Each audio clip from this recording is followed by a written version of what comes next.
കർത്താവായ യേശുക്രിസ്തുവിന്റെ സമാധാനം. പ്രിയപ്പെട്ട സഹോദരി സഹോദരന്മാരെ, നാം ഇന്ന് 2020 ആണ്ട് ഡിസംബർ മാസം 24 തീയതി ഇന്ന് രാത്രി നാം ക്രിസ്മസ് ആഘോഷത്തിലേക്ക് നടക്കുമ്പോൾ പ്രിയപ്പെട്ട സഹോദര സഹോദരന്മാരെ, നാം അത്യാവശ്യമായി ചിന്തിക്കേണ്ട ഒരു വിഷയമാണ് ഇന്ന് ഈ പ്രദേശത്തോട് പറയാൻ ആഗ്രഹിക്കുന്നത്. പ്രിയപ്പെട്ട സഹോദരന്മാരെ, നമ്മുടെ കർത്താവായ യേശുക്രിസ്തുവിന്റെ ജനനം ഏതാണ്ട് അർദ്ധരാത്രി മുതൽ നാം ആഘോഷിക്കുമ്പോൾ ആ സന്തോഷം ഒരു മഹാസന്തോഷം തന്നെയാണ്.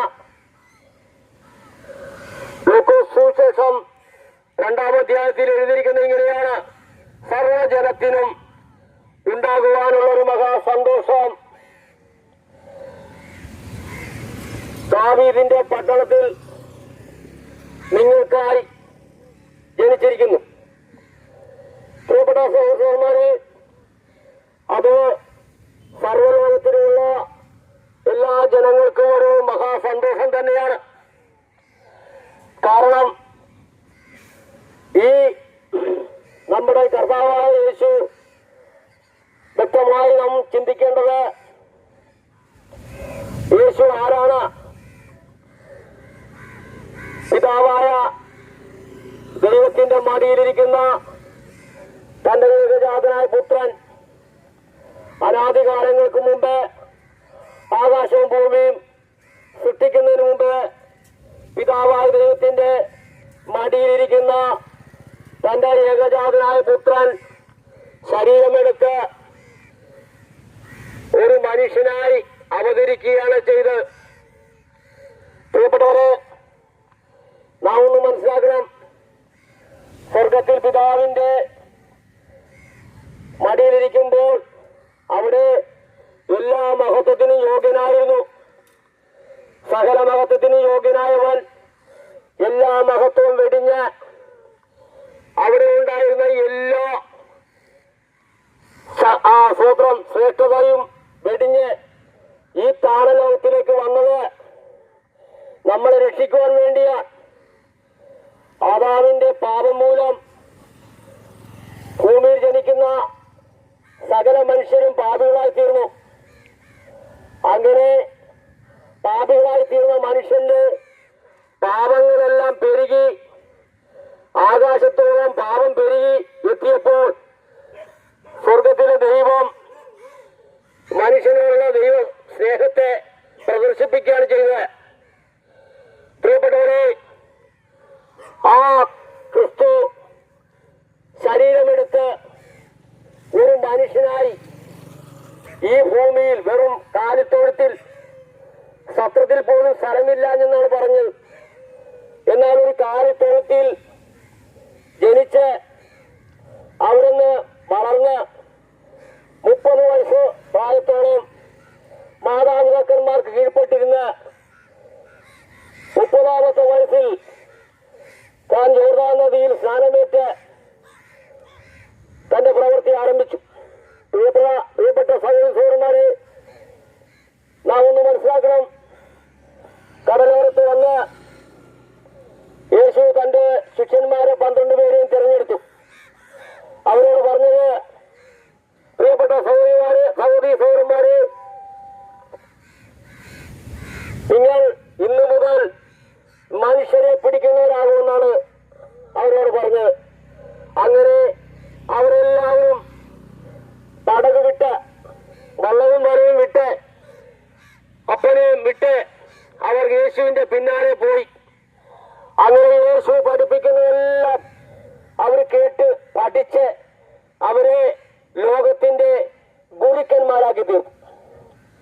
ഇന്ന് നാം ഒന്ന് ചിന്തിക്കണം, ആ 12 അപ്പോസ്തലന്മാരും ലോകത്തിന്റെ നാനാഭാഗങ്ങളിലേക്കും പോയി ആ സുവിശേഷം അറിയിച്ചതുകൊണ്ട് ഇന്നും ആ സുവിശേഷം ഇന്നും പ്രസംഗിച്ചുകൊണ്ടിരിക്കുകയാണ് ലോകത്തിന്റെ നാനാഭാഗങ്ങളിലും. പ്രിയപ്പെട്ടവരെ, ഇതെന്താണ് ഇതിനുള്ള കാരണം നാം ഒന്ന് മനസ്സിലാക്കണം. കാരണം യേശു പറഞ്ഞു, കാലം തികഞ്ഞു, ദൈവരാജ്യം സമീപിച്ചിരിക്കുന്നു, മാനസാന്തരപ്പെട്ട് സുവിശേഷത്തിൽ വിശ്വസിപ്പിൻ. കാരണം അതിനകത്തൊരു വലിയ രഹസ്യമുണ്ട്. നാം ചിന്തിക്കുന്നത് പോലെ അല്ല, അതിനപ്പുറം വലിയ ഒരു വിഷയമുണ്ട്. കാരണം ഇവിടെ നടക്കാൻ പോകുന്നത് ജനിക്കുന്ന സകല മനുഷ്യരും അവർ മരിക്കും, ഒരു ദിവസം മരിക്കേണ്ടി വരും. എന്നാൽ വിശുദ്ധ ബൈബിൾ പറയുന്നു, മരണശേഷം ഒരു ന്യായവിധിയുണ്ട്. പ്രിയ സഹോദരന്മാരെ, അതൊന്ന് നാം ഒന്ന് മനസ്സിലാക്കേണ്ടത് ആവശ്യമായിരിക്കുന്നു. കാരണം അബദ്ധം പറ്റാൻ പാടില്ല. സ്വർഗത്തിൽ നിന്നും യേശു വന്ന് തന്റെ ശിഷ്യന്മാരെ തിരഞ്ഞെടുത്തിട്ട് ശിഷ്യന്മാരോട് പറഞ്ഞു, ഇതെല്ലായിടത്തും പോയി നിങ്ങൾ അറിയിക്കണം, ലോകമെങ്ങും പോയി അറിയിക്കണം. ഈ സുവിശേഷം, സത്യസുവിശേഷം, ജീവന്റെ സുവിശേഷം, രാജ്യത്തിന്റെ സുവിശേഷം ലോകമെങ്ങും പോയി നിങ്ങൾ പ്രഘോഷിക്കണം. കാരണം ഇത് സകല മനുഷ്യരും കേൾക്കണം. ഇത് കേൾക്കാതെ ഒരു മനുഷ്യനും ഈ ഭൂമിയിൽ നിന്ന് മാറ്റപ്പെടാൻ പാടില്ല. കാരണം ഈ സുവിശേഷം കേട്ടാൽ അത് വിശ്വസിക്കുന്നവർക്ക് രക്ഷയാണ്, വിശ്വസിക്കാത്തവർക്ക് ശിക്ഷാവിധിയുണ്ട്. അതുകൊണ്ട് ഒരു ന്യായവിധി വെച്ചിരിക്കുന്നത് ഈ സുവിശേഷം അനുസരിക്കാത്തവർക്കാണ് ന്യായവിധി. ഇത് വെറുതെ വിളിച്ചു പറയുന്നതല്ല. എബ്രായലേഖനം 9-27 വാക്യത്തിൽ എഴുതിയിരിക്കുന്നു, ഒരിക്കൽ മരിക്കുകയും പിന്നെ ന്യായവിധിയും സകല മനുഷ്യർക്കും നിയമിച്ചിരിക്കാൻ ക്രിസ്തുവും അങ്ങനെ ഒരിക്കലായി അർപ്പിക്കപ്പെട്ടു. ഇനി തനിക്കായി കാത്തു നിൽക്കുന്നവര്, തനിക്കായി യേശുവിന്റെ രണ്ടാം വരവ്, ആ രണ്ടാം വരവിനെ ഓർത്ത് കാത്തിരിക്കുന്നവർക്കായി അവൻ പാപം കൂടാതെ രണ്ടാമതും പ്രത്യക്ഷനാകും എന്നാണ് അവർ എഴുതിയിരിക്കുന്നത്. പ്രിയപ്പെട്ട സഹോദരന്മാരെ, ഇത് ഓരോ വ്യക്തികളും അറിയേണ്ടതാണ്. ലോകത്തിലുള്ള ഏതെല്ലാം ജാതികളുണ്ടോ, എത്ര മതങ്ങളുണ്ടോ, ഈ സകല മനുഷ്യരും അത് അറിയേണ്ടതാണ്. ഇതറിയാതെ ആരും ഈ ഭൂമിയിൽ നിന്ന് മാറ്റപ്പെടാൻ പാടില്ലെന്നാണ് ദൈവത്തിന്റെ ഇഷ്ടം. അതുകൊണ്ട് ഇത് കേൾക്കാത്ത ആരും ഉണ്ടാകരുത്. ഈ സുവിശേഷം കേൾക്കാതെ ഒരു മനുഷ്യനും മരിച്ചു പോകാൻ സാധിക്കത്തില്ല. സകല മനുഷ്യരും ഈ സുവിശേഷം കേട്ട് മനസ്സിലാക്കിയിട്ട് വേണം പോകാൻ. കാരണം കർത്താവായ യേശു പറഞ്ഞു, ശിഷ്യന്മാരോട് പറഞ്ഞു, നിങ്ങളുടെ മുമ്പിൽ 2 വഴികളുണ്ട്, നിങ്ങൾക്ക് ഏത് വേണമെങ്കിലും തിരഞ്ഞെടുക്കാം. ഒന്ന് യാതനാസ്ഥലം, മറ്റൊന്ന് വിശ്രമസ്ഥലം. ഞാൻ ഇത്രയും വിഷയമായി കാര്യം പറയുന്നത് എന്തുകൊണ്ടാണെന്നാൽ ആർക്കും അബദ്ധം പറ്റരുത്. നാം ഈ ഭൂമിയിലായിരിക്കുമ്പോൾ നമുക്ക് ഉത്തരവാദിത്തങ്ങളുണ്ട്, കുടുംബപരമായിട്ട് എല്ലാ ഉത്തരവാദിത്തങ്ങളുണ്ട്. മാതാപിതാക്കന്മാരെ അന്വേഷിക്കണം, മക്കളുടെ കാര്യങ്ങൾ നോക്കണം, മറ്റു സകല വിഷയങ്ങൾ നാം എല്ലാം അന്വേഷിച്ചും കൊടുത്തും വാങ്ങിച്ചും നമ്മൾ ഈ ഭൂമിയിൽ ജീവിക്കുന്നു. അപ്പോൾ തന്നെ നമ്മുടെ ഈ ശരീരത്തിന് ക്ഷീണങ്ങൾ ഉണ്ടാകുന്നുണ്ട്, രോഗങ്ങളുണ്ടാകും. ഇതുമെല്ലാം മനസ്സിലാക്കിക്കൊണ്ട് പ്രിയപ്പെട്ടവരെ, മാരകമായ രോഗങ്ങൾ ഓരോ വർഷവും പേരറിയാത്ത അനേക രോഗങ്ങൾ വന്നുകൊണ്ടിരിക്കുന്നു. ഈ രോഗം എവിടുന്ന് വരുന്നു എന്ന് പറഞ്ഞാൽ ഒരു രീതിയിൽ മനുഷ്യർ പറയുന്നത്, ഇപ്പോൾ വിഷമല്ലേ നമ്മൾ കഴിക്കുന്നത്, നമ്മുടെ ഭക്ഷണം കൊണ്ടാണ് രോഗങ്ങൾ ഉണ്ടാകുന്നു പറഞ്ഞു. പക്ഷേ വിശുദ്ധ ബൈബിൾ പറയുന്ന ഒരേ ഒരു വാക്യമുണ്ട്, പാപം മൂലം രോഗം എന്നാണ് പറയുന്നത്. മനുഷ്യന്റെ പാപം മൂലം രോഗം, രോഗം മൂലം മരണം എന്ന് വിശുദ്ധ ബൈബിൾ പറയുന്നു. അതുകൊണ്ട് പ്രിയപ്പെട്ട സഹോദരന്മാരെ, ഈ പാപം എന്താണെന്ന് നാം ഒന്ന് മനസ്സിലാക്കുക. പ്രിയ സഹോദരന്മാരെ, പാപം, ഏറ്റവും വലിയ പാപം ദൈവത്തെ അറിഞ്ഞിട്ടും ദൈവത്തെ മഹത്വീകരിക്കുകയോ ദൈവത്തെ ദൈവത്തിന് നന്ദി പറയുകയോ ചെയ്യാത്തത് കൊണ്ട് ഏറ്റവും വലിയ പാപമാണ്. കാരണം പുറപ്പാട് പുസ്തകം 20-ാം അധ്യായത്തിൽ അവിടെ 10 പ്രമാണം കൊടുത്തിട്ട് ഒന്നാമത്തെ പ്രമാണം ഇങ്ങനെയാണ്. ഒന്നാമത് നിന്റെ ദൈവമായ കർത്താവ് ഞാനാകുന്നു, ഞാനല്ലാതെ മറ്റൊരുത്തരും നിനക്കുണ്ടായില്ല, ഉണ്ടാവരുത്. ഒന്നാമത്തെ പ്രമാണം. ദൈവമായ കർത്താവ്, ആ കർത്താവല്ലാതെ വേറൊരു ദൈവമില്ല. ആ ദൈവത്തെ വിട്ട് നാം മറ്റെന്തെങ്കിലും മഹത്വം കൊടുത്താൽ അതാണ് ഏറ്റവും വലിയ പാപം. മനുഷ്യനെ രക്ഷിച്ച, മനുഷ്യന്റെ പാപങ്ങളും രക്ഷിച്ച്, മനുഷ്യന്റെ ആവശ്യങ്ങളെല്ലാം തന്ന്, മനുഷ്യന് ലോകത്തിൽ നിന്നെല്ലാം സൗഖ്യം തന്ന്, മക്കളുടെ കാര്യങ്ങളെല്ലാം, കുടുംബങ്ങളോടുള്ള എല്ലാ കാര്യങ്ങളും നമുക്ക് വേണ്ടി തന്നിരിക്കുന്ന, നമ്മളെ അനുഗ്രഹിച്ചിരിക്കുന്ന നമ്മളെ ദൈവമായ കർത്താവിനെ വിട്ട് നാം മറ്റെന്തെങ്കിലും നാം ആരാധിക്കുകയോ മഹത്വപ്പെടുത്തുകയോ ചെയ്താൽ ഏറ്റവും വലിയ പാപകത. പ്രിയപ്പെട്ട സൗഹൃദന്മാരെ, നാം ഒന്ന് മനസ്സിലാക്കുക. അതിനാണ് സുവിശേഷം ലോകത്തിൽ വെളിപ്പെട്ടുകൊണ്ടിരിക്കുന്നത്. നാം അറിയാം, നാം വായിക്കുമ്പോൾ നമുക്ക് മനസ്സിലാവുന്നുണ്ട്.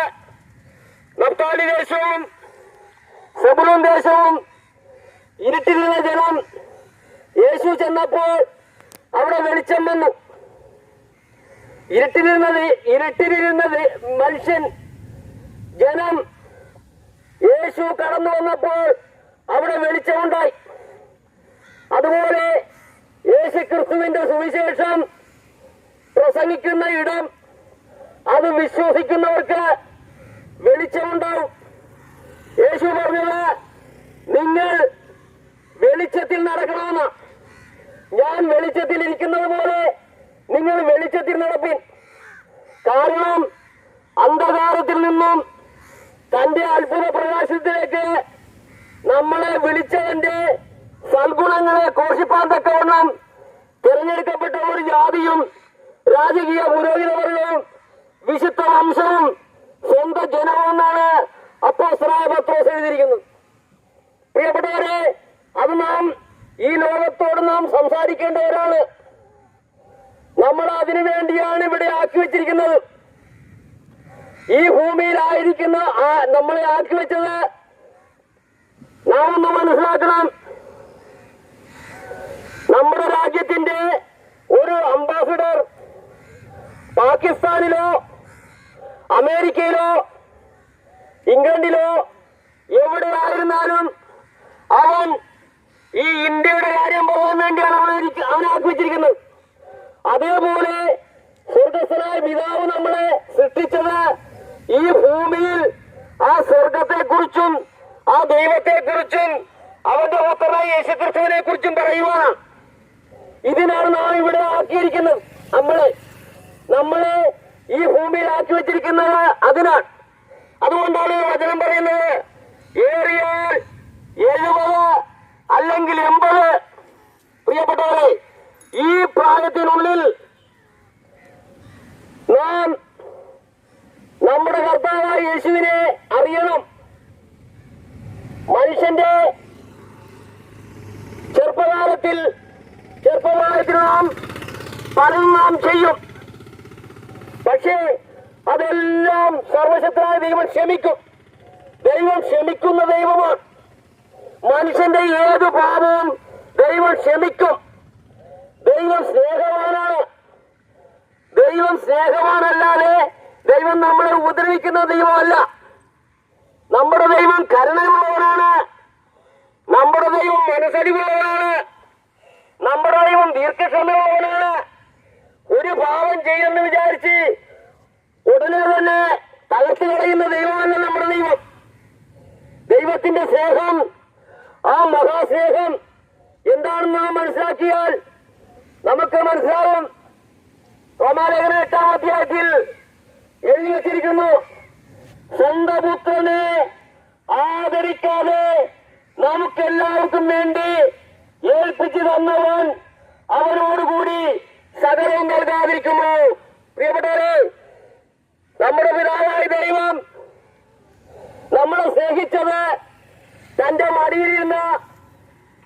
പുത്രനെ ജഡമെടുപ്പിച്ച് ഈ ഭൂമിയിലേക്ക് അയച്ചത് 33 വയസ്സിൽ നമുക്ക് വേണ്ടി കാൽവരി ക്രൂശിൽ യാഗമായി തീർന്നു. അവന്റെ ശരീരം മുഴുവനും അടിച്ചു തകർക്കപ്പെട്ടു. അവന്റെ കൈയും കാലും മരത്തോട് വെച്ച് അടിച്ചു തകർത്തു. അവന്റെ തലയിൽ മുക്കിരീടം അടിച്ചു തകർത്തു. ഇതെല്ലാം ആർക്കു വേണ്ടിയാണ്? ഈ ഭൂമിയിലുള്ള സകല മനുഷ്യർക്കും വേണ്ടിയാണ് ഈ പാപത്തിന്റെ പരിഹാരമായി തീർന്നത്. പ്രിയപ്പെട്ട സഹോദരന്മാരെ, നാം ഒന്ന് മനസ്സിലാക്കണം,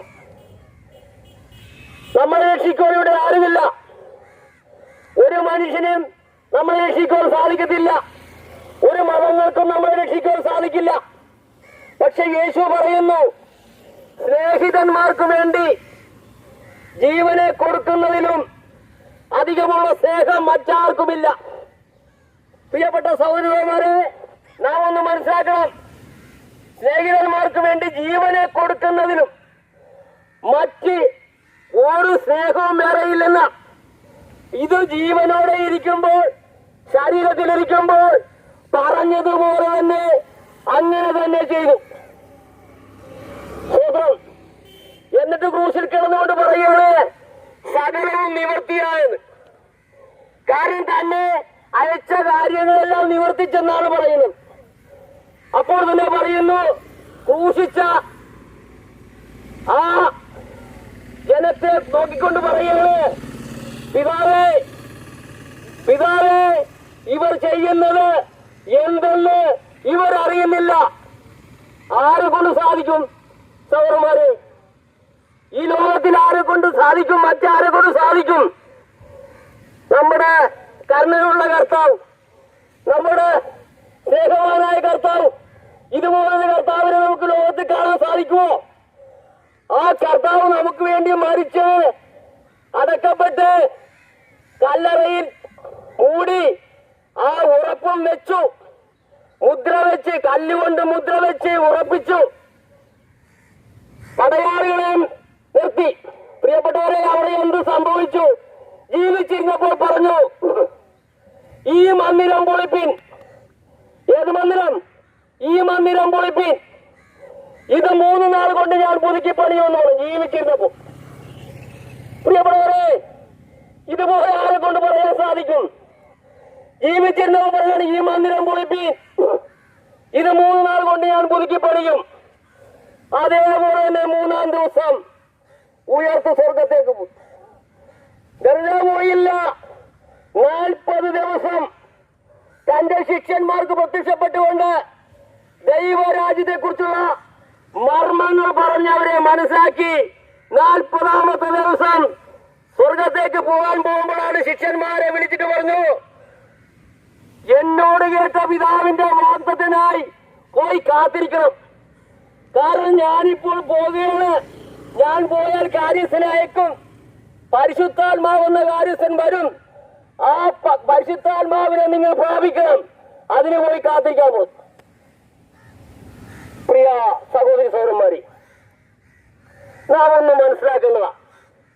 അങ്ങനെ അവർ മർക്കോസിന്റെ മാളിക മുറിയിൽ 10 നാളോളം പോയി കാത്തിരുന്നു. 10-ാമത്തെ ദിവസം പരിശുദ്ധാത്മാവ് കൊടിയ കാറ്റടിക്കുന്നത് പോലെ തീനാളങ്ങളായി ഇറങ്ങി. 120ഓളം പേർ. അതിൽ നമ്മുടെ യേശുവിനെ പ്രസവിച്ച അമ്മ കൂടി ഉണ്ടായിരുന്നു. ഈ 120 പേരും പരിശുദ്ധാത്മാവിനെ പ്രാപിച്ചപ്പോൾ അവിടെ എന്തൊക്കെയാണ് സംഭവിച്ചത്? അവിടെ ആത്മാവിന്റെ ഒരു ആരാധന വെളിപ്പെട്ടു. അന്യഭാഷയിലുള്ള ആരാധന വെളിപ്പെട്ടു. പ്രിയപ്പെട്ടവരെ, ഒന്ന് നാം മനസ്സിലാക്കുക, യാക്കോബിന്റെ കിണറ്റിൻകരയിൽ വെള്ളം കോരാൻ വന്ന ശമരിയക്കാർക്ക് സ്ത്രീയോട് പറഞ്ഞു, ദൈവം ആത്മാവാകുന്നു. ആത്മാവാകുന്ന ദൈവത്തെ സത്യനമസ്കാരികൾ സത്യത്തിലും ആത്മാവിലും ആരാധന താമസിക്കുന്ന രാജ്യമല്ല.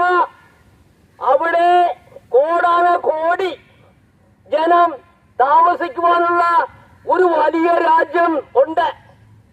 ആ വലിയ രാജ്യത്തിൽ നിന്ന് ഇറങ്ങി വന്നിട്ടാണ് യേശു പറഞ്ഞത്, എന്റെ പിതാവിന്റെ ഭവനത്തിൽ അനേകം വാസസ്ഥലങ്ങളുണ്ട്. ഇല്ലെങ്കിൽ ഞാൻ നിങ്ങളോട് പറയുമായിരുന്നു. ഞാനിരിക്കുന്ന ഇടത്ത് നിങ്ങളെയും ഇരുത്തേണ്ടതിനാണ് ഞാൻ വരാൻ പോകുന്നത്. വരാൻ പോകുന്നു. പ്രിയപ്പെട്ട സഹോദരി സഹോദരന്മാരെ, പക്ഷെ ഒരു കാര്യം, അങ്ങനെ വരുമ്പോൾ നാം ഇവിടുന്ന് രൂപാന്തരം പ്രാപിക്കണം. കാരണം നമ്മുടെ ഈ ജഡവും ശരീരവും ഈ രക്തവും അങ്ങോട്ട് പോകത്തില്ല. നമുക്കിവിടെ ഒരു രൂപാന്തരം ഉണ്ടാകണം. അതിന് നമുക്ക് തന്നിരിക്കുന്ന പ്രമാണമുണ്ട്. ആ പ്രമാണം അനുസരിച്ച് ജീവിക്കുന്നതോറും നമുക്കിവിടെ രൂപാന്തരം ഉണ്ടായിക്കൊണ്ടിരിക്കും. പ്രിയപ്പെട്ടവരെ, മത്തായി സുവിശേഷം മുതൽ യൂദയുടെ ലേഖനം വരെ ഒന്ന് വായിച്ച് മനസ്സിലാക്കേണ്ടതാണ്. അദ്ദേഹത്തെ എല്ലാം എഴുതി വെച്ചിട്ടുണ്ട്.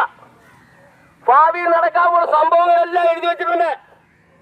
അങ്ങനെ ആരെങ്കിലും ഒന്ന് വിചാരിച്ചാൽ ആ മത്തായി സുവിശേഷം മുതൽ യൂദയുടെ ലേഖനം വരെയുള്ള കാര്യങ്ങൾ വായിച്ചും ഗ്രഹിച്ചും കേട്ടും ഗ്രഹിച്ചും നാം അനുസരിച്ച് വരാമെങ്കിൽ സ്വർഗരാജ്യം നമുക്ക് ഉറപ്പാണ്.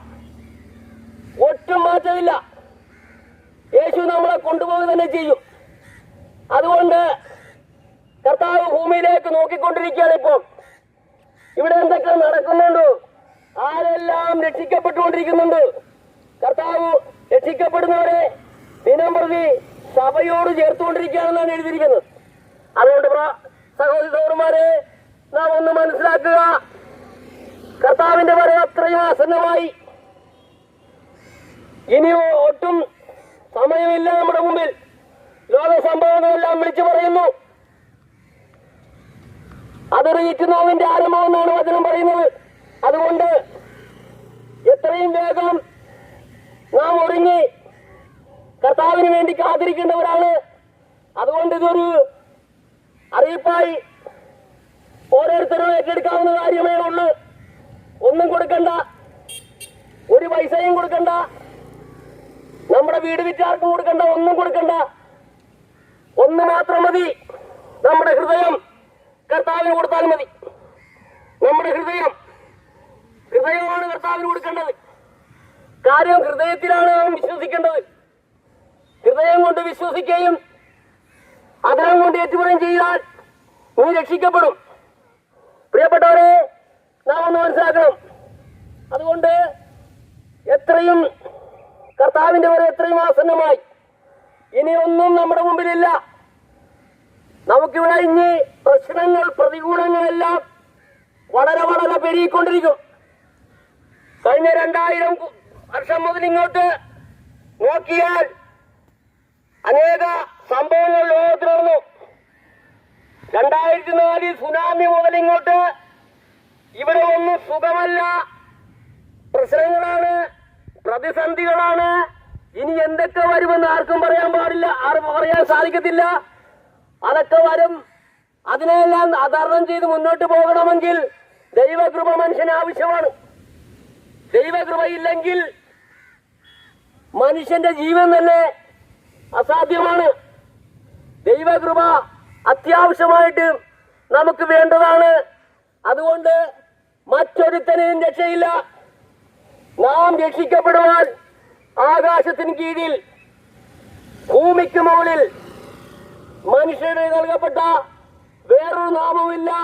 യേശുക്രിസ്തു എന്നൊരു നാമം മാത്രമേ ഉള്ളൂ. യേശുക്രിസ്തുവിനെ രക്ഷിക്കാൻ കഴിയുള്ളൂ. കാരണം യേശുക്രിസ്തുവാണ് നമുക്ക് വേണ്ടി ശിക്ഷ അനുഭവിച്ചത്. യേശുക്രിസ്തുവാണ് നമുക്ക് വേണ്ടി ജീവനെ വെച്ചത്. യേശുക്രിസ്തുവാണ് നമുക്ക് വേണ്ടി പാപങ്ങൾ ചുവന്ന് നിൽക്കും. അതുകൊണ്ട് മറ്റൊരുത്തനും രക്ഷയില്ല. ഇനി യേശുവാണ് വന്ന് തന്റെ ജനത്തെ കൊണ്ടുപോകാൻ, വിശുദ്ധന്മാരെ ചേർക്കാൻ വരുന്നത്. അത് കഴിഞ്ഞാൽ യേശുക്രിസ്തു തന്നെയായിരിക്കും ന്യായവിധി നടത്താൻ പോകുന്നത്. പ്രിയപ്പെട്ടവരെ, അതുകൊണ്ട് ഒട്ടും സമയം നമ്മുടെ മുമ്പിലില്ല. കർത്താവിന്റെ വരവാസന്നമായിരിക്കുന്നു. ആരും ഇത് ഒരു മതത്തിന്റെ വചനമാണെന്ന് ആരും പറയരുത്. ഇത് ഒരു മതത്തിന്റെയും ഉപദേശമല്ല. ക്രിസ്തു ഒരു മതത്തിന്റെയും ദൈവമല്ല. ലോകത്തിലുള്ള സകല മനുഷ്യരുടെയും മധ്യസ്ഥനാണ്. ദൈവമായ പിതാവിന്റെ അടുക്കലേക്ക് മനുഷ്യനെ എത്തിക്കുവാനുള്ള ഒരു മധ്യസ്ഥനായിട്ടാണ് ഭൂമിയിലേക്ക് വന്നത്. കാരണം ദൈവത്തെ ആരും ഒരു നാളും കണ്ടിട്ടില്ല. ദൈവത്തെ ഇപ്പോൾ നമുക്ക് ആർക്കും കാണാൻ കഴിയില്ല. ആ കാണപ്പെടാത്ത ദൈവത്തെ ദൈവമുണ്ടെന്ന് പറയുവാൻ ഭൂമിയിലേക്ക് വന്നു. നിങ്ങൾക്കൊരു പിതാവുണ്ട്, അതെന്റെ സ്വർഗസ്ഥനായ പിതാവാണെന്ന് പറഞ്ഞത് യേശുവാണ്. ആ യേശുവാണ് പറഞ്ഞത്, ഞാൻ പിതാവിന്റെ അടുക്കലേക്ക് കയറി പോവുകയാണെന്ന് പറഞ്ഞു. ശിഷ്യന്മാർ പറഞ്ഞു. അങ്ങനെ ആ യേശു പിതാവിന്റെ അടുക്കൽ കയറിപ്പോയി പിതാവിന്റെ വലത്തുഭാഗത്തിരുന്നുകൊണ്ട് ഈ ഭൂമിയിലേക്ക് നോക്കിയാണ് ഞാൻ അനുഭവിച്ച വേദന എത്ര പേർ അത് ഏറ്റെടുക്കുന്നുണ്ട്? ഞാൻ അനുഭവിച്ച കഷ്ടങ്ങൾ അത് ഈ ഭൂമിയിൽ ആരൊക്കെ അന്വേഷിക്കുന്നുണ്ട്? പ്രിയപ്പെട്ടവരെ, നാം ഒന്ന് മനസ്സിലാക്കുക, കർത്താവിന്റെ വരവ് എത്രയോ ആസന്നമായി. ഇനി നമ്മുടെ മുമ്പിൽ സമയമില്ല. എത്രയും വേഗത്തിലാണ്. നമുക്ക് നമ്മളാരും കൈവിടപ്പെട്ടു പോകാൻ അനുവദിക്കരുത്. പണ്ട് നോഹയുടെ കാലത്ത് ഇങ്ങനെ ഒരു സംഭവം ഉണ്ടായി. മനുഷ്യന്റെ പാപം പെരുകിയപ്പോൾ ദൈവം മനുഷ്യനോട് സത്യസുവിശേഷം അറിയിക്കാൻ നോഹയെ പറഞ്ഞയച്ചു. അങ്ങനെ നോഹ 120 വർഷം പ്രസംഗിച്ചു എന്നാണ് നാം കാണുന്നത്. പക്ഷെ ഒരു വ്യക്തി പോലും മാനസാന്തരം ഉണ്ടായില്ല. ദൈവത്തിന്റെ കോപം ജ്വലിച്ചു. ദൈവത്തിന്റെ കോപം ജ്വലിച്ചിട്ട് ഒരു ദിവസം പോലും അവർ മഴ കണ്ടിട്ടില്ല. ലോകമുണ്ടായിട്ട് ഒരു ദിവസം പോലും മഴ കണ്ടിട്ടില്ല അവര്. പക്ഷെ ഇതാ മഴ വരാൻ പോകുന്നെന്ന് നോഹ വിളിച്ചു പറഞ്ഞു. ആരും വിശ്വസിച്ചില്ല. മഴയോ? അതെന്തൊരു സംഭവം! അങ്ങനെ ഒരു കാലത്തുണ്ടായില്ലെന്ന് പറഞ്ഞു. പക്ഷേ 40 ദിവസം 40 രാവും 40 പകലും മഴ പെയ്തു. ഓരോ മനുഷ്യനും നിലനിൽക്കാൻ കഴിഞ്ഞില്ല. സകല മനുഷ്യനും നശിച്ചുപോയി. പ്രിയപ്പെട്ടവരെ, ഒന്ന് മനസ്സിലാക്കണം. കാരണം 120 വർഷം ഒരു മനുഷ്യൻ നിന്ന് പ്രസംഗിച്ചിട്ട് ഒരു വ്യക്തി പോലും അവിടെ മാനസാന്തരപ്പെട്ടില്ല. അതുകൊണ്ട് ദൈവത്തിന്റെ കോപം ജ്വലിച്ചു. പക്ഷേ അത് പഴയ നിയമത്തിലാണ്. എന്നാൽ പുതിയ നിയമത്തിൽ ദൈവം അങ്ങനെ ആരോടും ചെയ്യുന്നില്ല. പുതിയ നിയമത്തിൽ ദൈവം കൃപ, മനുഷ്യനെ കൃപ അത്യന്തം വർദ്ധിപ്പിച്ചു. കാരണം ഓരോ വർഷം ചെല്ലുന്തോറും മനുഷ്യൻ അതിക്രമം നടത്തി മുന്നോട്ട് പോവുകയാണ്. അധർമ്മത്തിന്റെ മർമ്മം പെരുകിക്കൊണ്ടിരിക്കുകയാണ്. അപ്പോൾ അധർമ്മത്തിന്റെ മർമ്മം പെരുകുന്നത് പോലെ തന്നെ ദൈവത്തിന്റെ കൃപ അത്യന്തം വർദ്ധിപ്പിച്ചു. അപ്പൊ ഇത് കൃപായുഗമാണ്. ഇപ്പോൾ ആർക്കും രക്ഷിക്കപ്പെടുവാൻ ഒരവസരം തന്നിരിക്കുകയാണ്. അതുകൊണ്ടാണ് ദൈവം മനുഷ്യന് വേണ്ടി അടികൊണ്ടും തുപ്പുകൊണ്ടും കർണത്തടിച്ചും തലയിൽ കിരീടം അടിച്ചും തകർത്തു തരിപ്പണമായി ക്രൂശിൽ തറച്ചു കൊന്നു. അത് ദൈവത്തിന്റെ കൃപയാണ്. മനുഷ്യന് വേണ്ടി ദൈവത്തിന്റെ കൃപ അത്യന്തം വർദ്ധിപ്പിച്ചു. പ്രിയപ്പെട്ടവരെ, നാം ഇതൊന്ന് മനസ്സിലാക്കണം. അപ്പോസ്തലന്മാർ പറയുന്നത് 2 യോഹന്നാൻ 8-ാം വാക്യത്തിൽ നമുക്ക് വായിക്കാം. അവിടെ എഴുതിയിരിക്കുന്നത് ഇങ്ങനെയാണ്: ഞങ്ങളുടെ പ്രയത്നം തടയാതെ പൂർണ്ണ പ്രതിഫലം പ്രാപിക്കേണ്ടതിന് സൂക്ഷിച്ചുകൊള്ളുവിൻ. ക്രിസ്തുവിന്റെ ഉപദേശത്തിൽ നിലനിൽക്കാതെ അതിർ കടന്നു പോകുന്ന ഒരുത്തരും ദൈവമില്ല. ഉപദേശത്തിൽ നിലനിൽക്കുന്നവനോ പിതാവുണ്ട് പുത്രനുണ്ടെന്ന. പ്രിയപ്പെട്ടവരെ, നാം ഒന്ന് മനസ്സിലാക്കണം. ഇന്ന് നാം ജീവിക്കുന്നത്, അല്ലെങ്കിൽ നാം ആത്മീയ കാര്യങ്ങൾ നടത്തുന്നത്, അല്ലെങ്കിൽ നാം പ്രാർത്ഥിക്കുന്നത് ക്രിസ്തുവിന്റെ ഉപദേശപ്രകാരമാണോ എന്ന് നാം മനസ്സിലാക്കണം. അത് വളരെ വ്യക്തമായി ചിന്തിക്കേണ്ട ഒരു കാലഘട്ടമാണിത്. കാരണം ക്രിസ്തു നമ്മളിൽ ഉണ്ടെങ്കിലേ നമ്മൾ പാപനിമിത്തം മരിച്ചാലും നമ്മുടെ ശരീരം ഉയർക്കണമെങ്കിൽ ക്രിസ്തു നമ്മളിൽ ഉണ്ടാവണം. ക്രിസ്തു നമ്മളില്ലെങ്കിൽ ഒരു കാര്യവും നടക്കില്ല. റോമാലേഖനം 8-ാം അധ്യായത്തിൽ പറയുന്നു, ക്രിസ്തുവിന്റെ ആത്മാവില്ലാത്തവൻ അവനുള്ളവനല്ലെന്ന്. അതുകൊണ്ട് പ്രിയ സഹോദരി സഹോദരന്മാരെ നാം ഒന്ന് മനസ്സിലാക്കണം. ജീവിതത്തിൽ നമുക്ക് ഒരുപാട് പ്രയാസങ്ങളുണ്ട്, പ്രതിസന്ധികളുണ്ട്, മുന്നോട്ട് പോകാൻ പറ്റാത്ത അവസ്ഥകളുണ്ട്. എന്നാൽ കർത്താവ് പറയുന്നു, അധ്വാനിക്കുന്നവരും ഭാരം ചുമക്കുന്നവരുമായുള്ളവരെ നിങ്ങളെല്ലാവരും എന്റെ അടുക്കൽ വരുവിൻ, ഞാൻ നിങ്ങളെ ആശ്വസിപ്പിക്കും. ഞാൻ സൗമ്യതയും താഴ്മയുള്ളവനാകയാൽ എന്റെ മുഖമേറ്റുകൊണ്ട് എന്നോട് പഠിക്കുവിൻ, എന്നാൽ നിങ്ങളുടെ ആത്മാക്കൾക്ക് ആശ്വാസം കണ്ടെത്തും. പ്രിയപ്പെട്ടവരെ, ഞാൻ ഒരുപാട് സംസാരിച്ച് സമയം കഴിയുന്നില്ല. അതുകൊണ്ട് നമ്മുടെ കർത്താവിന്റെ വരവ് എത്രയോ ആസന്നമായി. നാം ഇവിടെ നാളെ അല്ലെങ്കിൽ ഇന്നു മുതൽ നാം സന്തോഷിക്കുവാൻ പോകുന്ന ക്രിസ്മസ് നാം സന്തോഷിക്കുവാൻ പോവുകയാണല്ലോ. ഒന്ന് ഓർക്കണമേ, എന്തിനാണ് ക്രിസ്തു ഭൂമിയിൽ ജനിച്ചത്? നാം ഇവിടെ ആണ്ടിലാണ്ട് നമ്മൾ എന്തെങ്കിലും ഭക്ഷണം കഴിച്ചു കൂടുന്നതാണോ? പക്ഷെ ഇതിനകത്തൊരു വലിയൊരു രഹസ്യമുണ്ട്. സകല ജനത്തിനും ഉണ്ടാകാനുള്ള മഹാസന്തോഷം എന്നാണ്. ആ മഹാസന്തോഷം നമുക്ക് അത് പ്രാപിക്കണമെങ്കിൽ നാം ഓരോരുത്തരും ക്രിസ്തുവിലായെങ്കിൽ മാത്രമേ സാധിക്കത്തുള്ളൂ. ഒരുവൻ ക്രിസ്തുവിലായാൽ അവൻ പുതിയ സൃഷ്ടിയാൽ, പഴയതെല്ലാം കഴിഞ്ഞുപോയി. അവൻ്റെതായിട്ടുള്ള മുഴുവൻ ആചാരങ്ങളും മുഴുവൻ മദ്യപാനങ്ങളും മുഴുവൻ ദുർനടപ്പും സകലവിധ അനുസരണക്കേടും മാറി ഒരു പുതിയ സൃഷ്ടിയായി വരുന്നതാണ്. ആ ഒരു പുതിയ സൃഷ്ടിയായി തീരാനുമാണ് കർത്താവ് ആഗ്രഹിക്കുന്നത്. അതുകൊണ്ട് എന്നെ കേൾക്കുന്ന സഹോദരന്മാരെ, പ്രിയപ്പെട്ടവരെ, അതുകൊണ്ട് എന്നെ കുറിച്ച് അറിയാവുന്നവരാണല്ലോ എല്ലാവരും. അതുകൊണ്ട് എന്റെയും പഴയ ജീവിതകാലങ്ങളൊക്കെ എല്ലാവർക്കും അറിയാമല്ലോ. എന്നാൽ പ്രിയപ്പെട്ടവരെ, നാം മുന്നോട്ട് വരിക. കർത്താവിന്റെ എത്ര ആസന്നമായി. ഇനി ഒട്ടും നമുക്ക് താമസമില്ല. യേശുവിൽ വിശ്വസിക്കുക, എന്നാൽ നീയും നിന്റെ കുടുംബവും രക്ഷ പ്രാപിക്കുമെന്ന് പറഞ്ഞുകൊണ്ട് ഞാൻ എന്റെ വാക്കുകൾ ചുരുക്കുന്നു. ഈ ശബ്ദപരിധിക്കുള്ളിൽ എന്നെ ശ്രമിച്ചുകൊണ്ടിരുന്ന എല്ലാ സഹോദരന്മാർക്കും, എല്ലാ മാതാപിതാക്കന്മാർക്കും, എല്ലാ കുഞ്ഞുകുട്ടികൾക്കും യേശുക്രിസ്തുവിന്റെ നാമത്തിൽ വന്ദനം പറഞ്ഞുകൊണ്ട് ഞാൻ എന്റെ വാക്കുകൾ ചുരുക്കുന്നു. ദൈവത്തിന് സ്തോത്രം.